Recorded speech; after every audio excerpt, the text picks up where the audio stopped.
Hey guys, GMD here, back again with another video. I've got Dak here, and we've both watched the trailer that Genshin has dropped today, and we're going to break it down for you guys.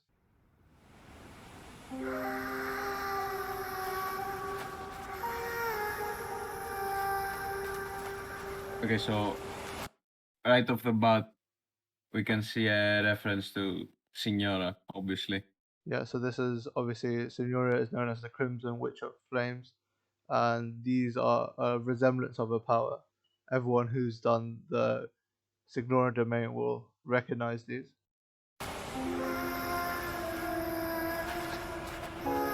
There's a lot of snow as well.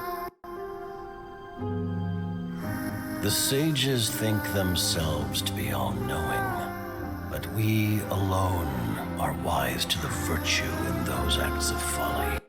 Okay, so Ghazi, explain who this is. So here we have our first look at Piero, the first Harbinger. So he is the first of the Fatuous. He is the leader of the order and the one who set it up. We already have some lore regarding him in the Pale Flame domain. It says, "Since the stain of my compatriot's blood cannot be cleansed, I shall become the jester." This is the title that Piero gave himself, who laughs in the face of fate. Since my level of learning could not compare with the sages, I failed to earn the favor of the previous ruler. Now, sages are normally leaders of any kingdom. So, as you can see, it says here, "So too did I fail to stop them from tearing away the veil of sin, ushering in a tide of divine wrath, destruction, and foolishness." Now, divine wrath, as we know throughout the game, often refers to Celestia. So, theories wise, this is almost certainly talking about the cataclysm and the fall of Kenria. And it says, "Then I shall become instead a fool, a fatuous, and devote myself to her majesty, who understands my pain. My name is Piero the Jester. Please listen to the words I have to say."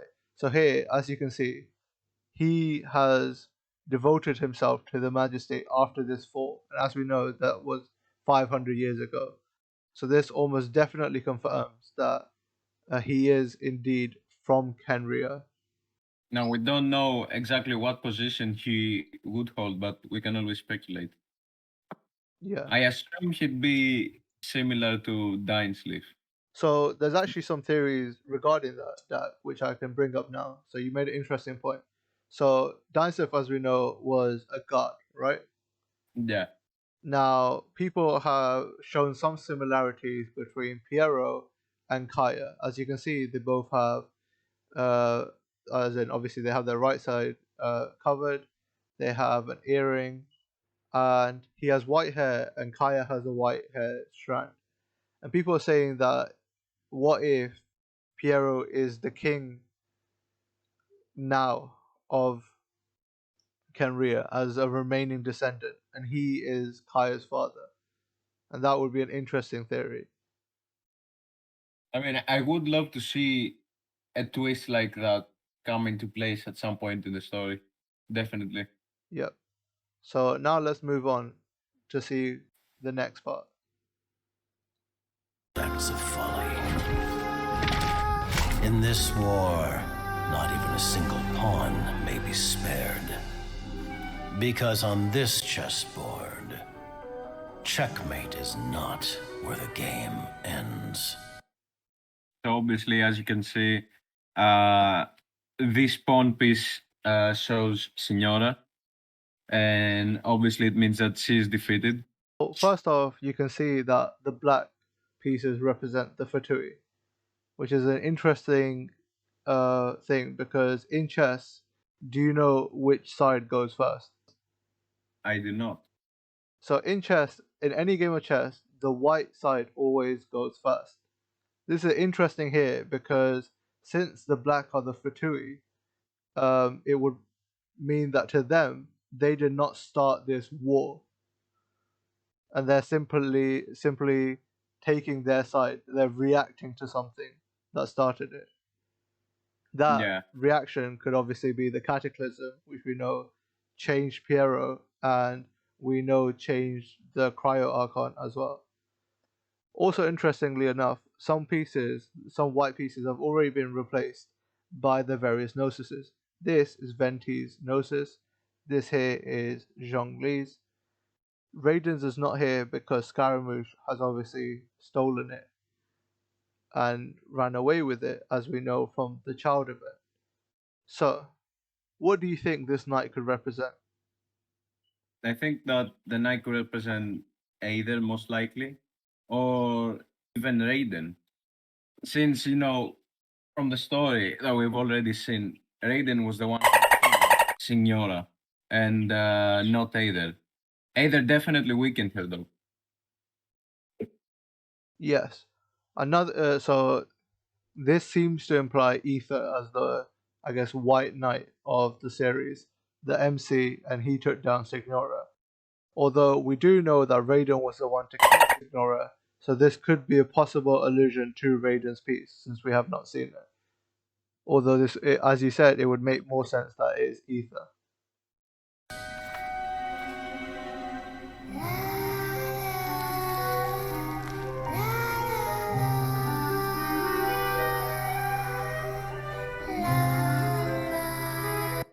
So this is?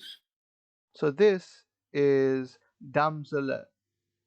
She is a member of the Fatui Harbingers, and this is our first look at her overall in the game. So she has no mention in game, and this is, I think, the first time we now know who the 11th Harbinger is. What do you think of her look? I'm a fan of the wing thingy, but overall, I don't like the fact that there is another child character in the main story. Well, she is sitting down, so she could have a tall model. Interestingly enough, she seems to be singing, and she sat over Signora's tomb. That could imply that she is closely related to Signora, or she likes Signora, and could possibly come for revenge later on.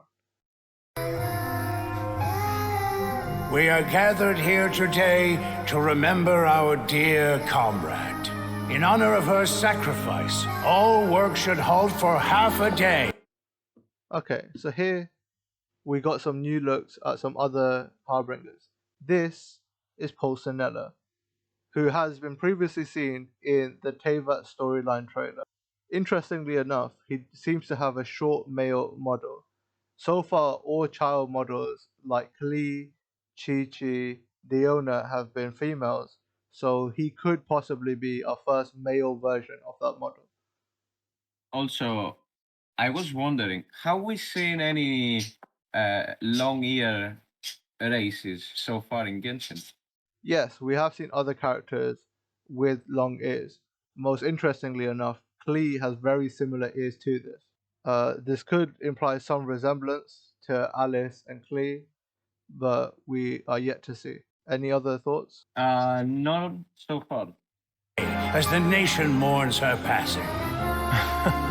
Merely half a day? People say the Northland Bank's true currencies are blood and teeth. And here we have a first look at Pantalona. The hot guy. Yes, very much the hot guy. Now, Pantalone is also mentioned in Pale Flame. So I want to talk about that first because I've had ideas about Pantalone for a long time and they started there. So let's pull that up now. Money is the lifeblood of the world, and the pathways along which it flows are the world's arteries. Then the center of the world is a heart made of gold. As you can see, this already implies an obsession with gold and money, which very much is in line with Pantalona's character. He was not one of the favored and could only pursue worldly power. But though money ought to mean nothing to the gods, they held it firmly within their grasp nonetheless, along with the countless other forms of power that they wielded. This obviously implies jealousy of the gods, which would make him a very good subject to the Fatui, who are against all gods. Perhaps he lusted for money because he had once been destitute, or perhaps the fact that the gods had never looked upon him with favor ignited a burning desire for resistance inside him. The people of the land from which these coins hail revere contracts above all else. In the name of money, I shall respect the contract between us. We shall, by whatever means necessary, become the heart that pumps money around the world. And when the moment comes, that heart shall cease beating by our will alone. So, the people of the land. This is obviously talking about Liyue, where they revere contracts. Obviously, as we know, Zhongli is the god of contracts, and all Mora is constructed and made in Liyue. So, why is this interesting? For me, this is interesting because it implies that he comes from Liyue. And Dak, let me ask you a question. Who Yeah. do you think Pantalone looks similar to? I don't know, honestly. That's fine. So to me, he looks very similar to Bison, which would Oh, now that you mention it, he does look very similar. Like the whole attire and the inside of his coat and stuff. yeah, even like the glasses with stuff hanging off, the hair strand. Yeah. Uh, so here, people have already come up with multiple theories. People have said that this could be someone related to Baizu, perhaps someone like a brother or a twin. People have said an evil twin. A darker theory that I've seen posted around is that this is indeed Baizu, and it's similar to an Aizen situation, where this is the true form, where Pantalone is the true Baizu, and Baizu is just a means of him, I guess, infiltrating himself into Liyue society. That would be very dark, and we'll see where Mihoyo goes with this. Bro, I'm all about that. I do prefer darker story twists than light-hearted ones. But safe to say, both of them are hot, and I would love to play both of them. Years. But Mayor, even speaking as a banker, that sounds a little unconscionable. Rosaline died in a foreign land. But you heartless businessmen and dignitaries, always with a convenient excuse to remain in the comfort of your homeland, you couldn't hope to understand. So here, what do you think? What's your first impression of her, Dak? I like her style a lot. I very much like the hairstyle, especially. I'm all into that black and white stuff. If she's a playable character at some point, I will definitely summon. Hopefully all the Harbingers are playable because I want to collect them all. But yes, as you can see, a lot of fans are already simping over this character. She has black and white hair, which is a good color aesthetic, especially for someone like me. I love the eyes, even the jaw. Sodak, who do you think this person is? To me, who's not invested too much into lore, she's just another harbinger. But I'd like to hear more from you. So this is Arlecchino. I hope I'm saying it right. And she is the knave of the group. She has been previously mentioned in game in a hidden story quest in Inazuma. And in the quest, we find out that she runs orphanages in Snezhanya where she raises orphans to become Fatui. They seem to respect her, but interestingly enough, we don't know whether it's a mistranslation. In the Chinese, they always use gender neutral terms referring to her, but in game, she has been referred to as Lord. So we do not know if this is because her subordinates don't know that she's a female, or that she goes by as androgynous and is seen as either.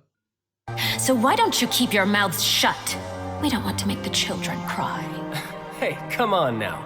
Even I don't think this is the right time or place for a fight. So, obviously everyone knows Child. He's here with a lot more drip. Please make this a skin, Hoyoverse. He was referred to as a child, which is obviously a play on his name. He's the child of the group, as the 11th Harbinger and the newest one.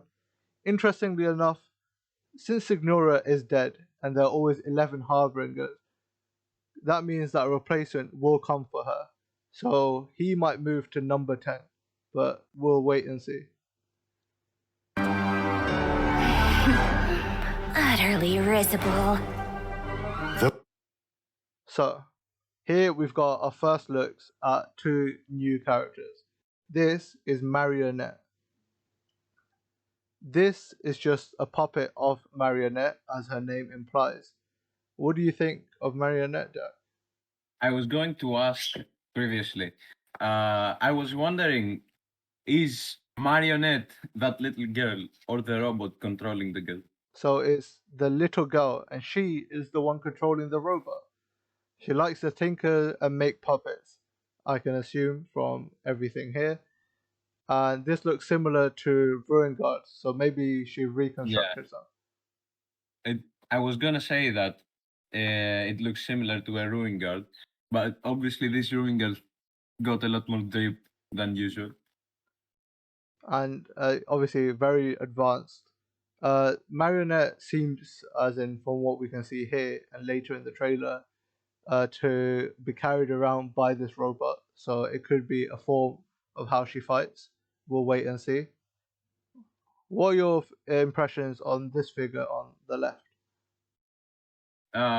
He looks very much mysterious, I'd say. Yeah, mysterious and very cool. So let's go and see a close-up of it. Though her methods tarnished her honor, Loafalta's sacrifice is a great pit. So this is Capitano. Capitano has been mentioned once previously in-game by Victor, where Victor says that if he could choose any Fatui to work under, he would choose the captain. Seeing him, Dak, what do you think? His face reminds me of the Plague Doctor mask. Yeah.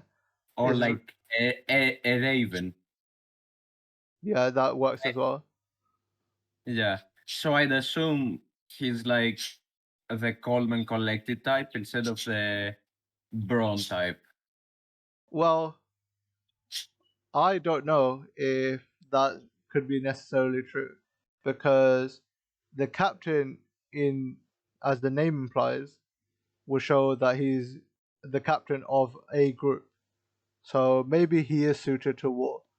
But either way, he does look very cool, and I do like his outfit.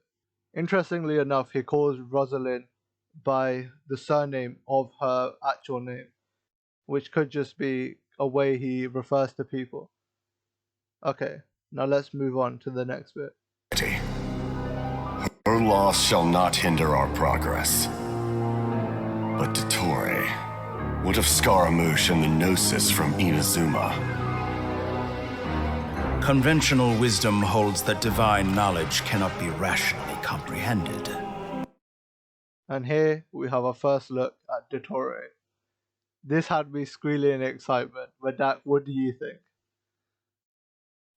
He looks very much insane. I'd say that every character that sits on a wall playing with a little bottle, unknown fluid, is a maniac right now to me in this game. Well, he is a maniac. So for manga readers, they would have met a version of Dottore already, a lot younger version who looked a lot different, as you can see here. As we learn later on in this trailer as well, Dottore seems to have segments of himself throughout his past. So there could be quite a few Dottores running around. This Dottore, however, looks a lot more older, calm and collected, and just all around dripped out. I'm very happy for this because I've been a fan of him for a long time, and hopefully we see him soon. After conquering the divine gaze, he will make his next move. It's time to end tonight's foolish theatrics. Right now, you have no captive audience. Let every worthy sacrifice be carved in ice. With this nation endure for all time. And here we have it. All the Harbingers together. Obviously, Signora is in the casket, and Scaramouche has ran away with the Gnosis, but this brings us to a total of 11. I'm very, very excited about meeting all of them in game. What do you think, Jack? So I was gonna say that I don't know if Scaramouche wants to comply with the Harbingers anymore. It might just be me, but that's my thought.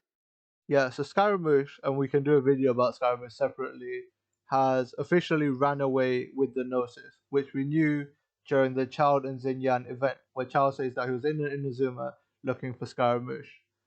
And as you can see here, Dottore also talked about Scaramouche. So we'll hopefully see him again in the future. I mean, we'll have to resolve the storyline. I want to bring your attention to an interesting thing here. You see, Child has a crystal, but so do each one of the Harbingers. What do you Yeah. think this could be? It could be something similar to a vision or a gnosis, I'm gonna say. Yeah. So this could be possibly a delusion or a representation of their delusion. Delusions, as we know, are given to the Harbingers by the Sartsa, and they give them immense powers. In the name of Her Majesty the Tsaritsa, we will seize authority from the gods.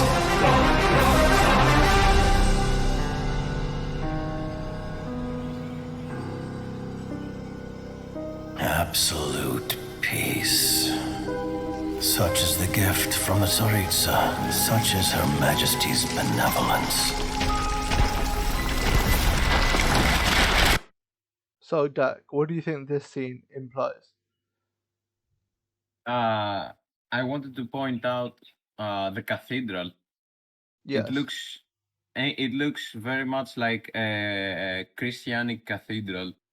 That's what it reminds me. Except from the part that there's no crosses, but there's a sun on it.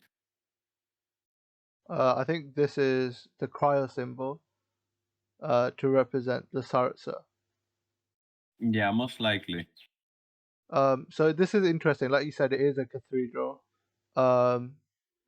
And this obviously is where they were all inside right now. He says absolute peace, and then it freezes over.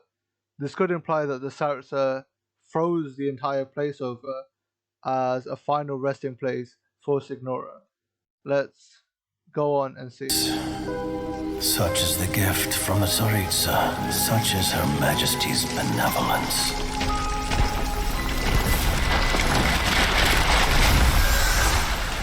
Now you rest in this coffin, encased in layer upon layer of ice. So like you can see, Signora is now buried in ice, which is why I think that after that meeting and they all left, the Sartsa cave and must have buried her. Interestingly enough, this has to be in Snezhaya now, which means that this could be possibly a location for us to visit later in game. Maybe. I'd really want to visit this location for sure. So I would also like to point out something we saw previously. Piero mentioned that the games are quote unquote over, or something similar to that, as we saw in the trailer. So I'd assume he and the Harbingers want to go on a full out war with the gods at this moment in time. Well, that would be true. So right now they have 3 Gnosises, and Scarra has a 4th one. And since there are only 7 gods, okay, they now have more than half of the Gnosises amongst them, which means that they're now getting very, very close to the final war. Yeah. Also, this obviously would inspire them to retaliate, which we might see in Sumeru.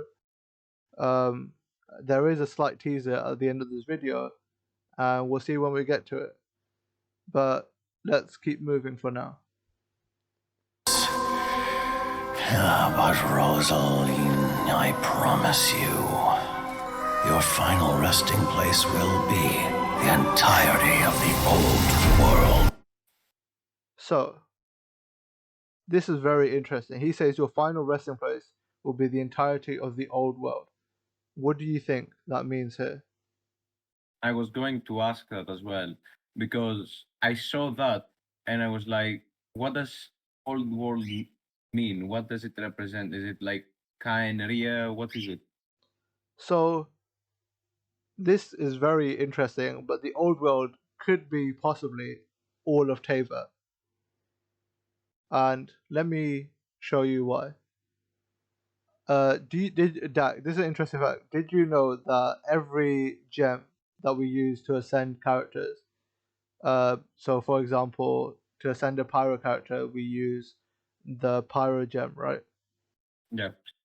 Every gem in their description has lore related to that archon. So let's pull up the cryo gem. So as you can see, it reads, "Sorry to also have you shoulder the grievances of the world. Since you could endure my bitter cold, you must have the desire to burn. Then burn away the old world for me." This is a quote from the Saratsa. We don't know if it's a quote to Ether or the Fatui, but as you can see, she also wants to burn away the old world. And from this and the trailer, we can take away some theories. One theory could be that the old world is in fact the current Teva. The Saratsa wants to burn away all of Teva and wants to burn away Celestia and remake the world. So in their head, the world that they're in right now is already the old world, and they want to create a new one. It's dark in it, bro. That's actually like, So you're saying the Sarisa wants to destroy all of Tevat, all of the people, animals, everything on it, just for her cause, right? yes. So it's really dark. Right off the bat, that's my first thought is that it's really dark. Obviously, it sticks very well to her character. You know, the bitter cold thing. But yeah, what else can you add to that? So the other possibilities of the old world, it goes kind of into deep Genshin lore. As we know that Teyvat was created as a sort of middle realm. So uh, and based off what theories you follow about Teyvat being like the sort of upside down world, and especially if you remember in the event, there was event in the very start of Genshin where we first saw Scaramouche. In that event, Scaramouche says the stars are alight, and there's been recurring theories over time. People have said that this world is fake. It's a created world. The real world is above. People have even said that the sky isn't the actual sky. It's like a created sky. So there's a lot of theories about what the old world could be. But the fact that Piero says your final resting place will be the entirety of the old world is very interesting because it does imply that there's a lot more to burn away as a final resting place. Yeah. So now let's finish up this trailer.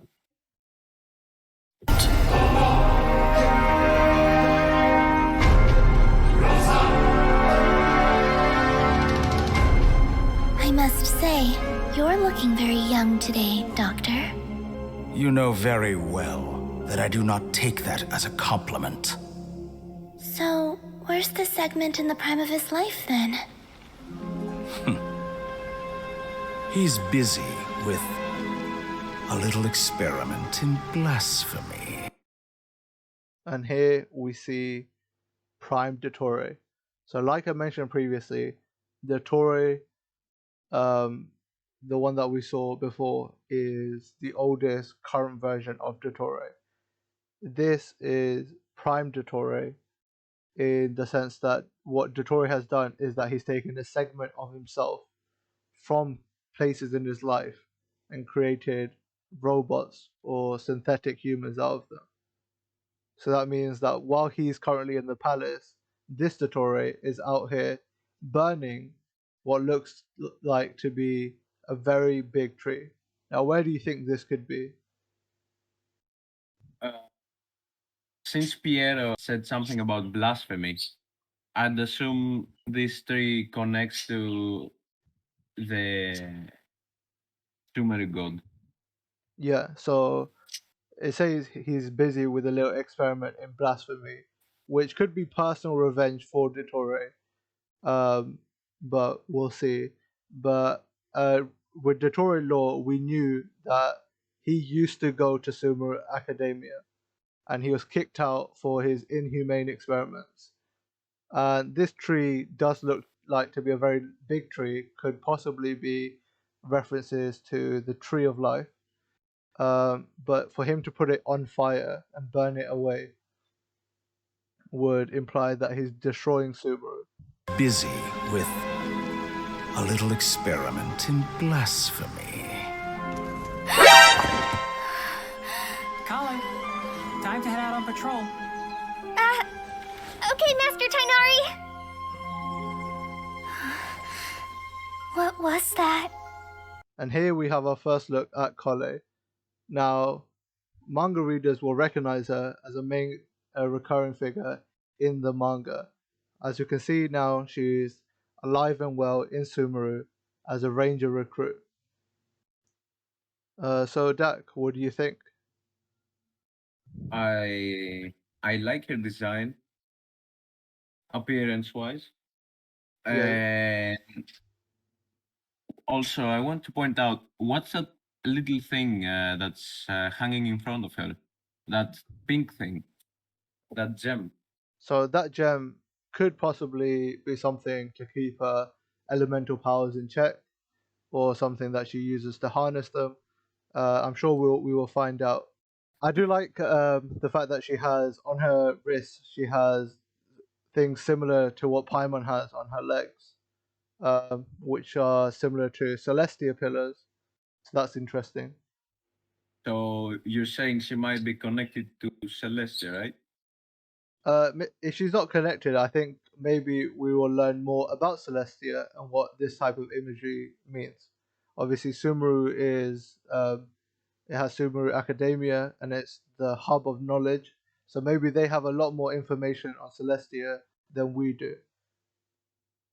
Yeah. I do like that she sort of had this vision of Dottore as a callback to the manga where both Dottore and her showed up. And it could imply that that previous burning tree was more a vision than a reality, but we will wait and see.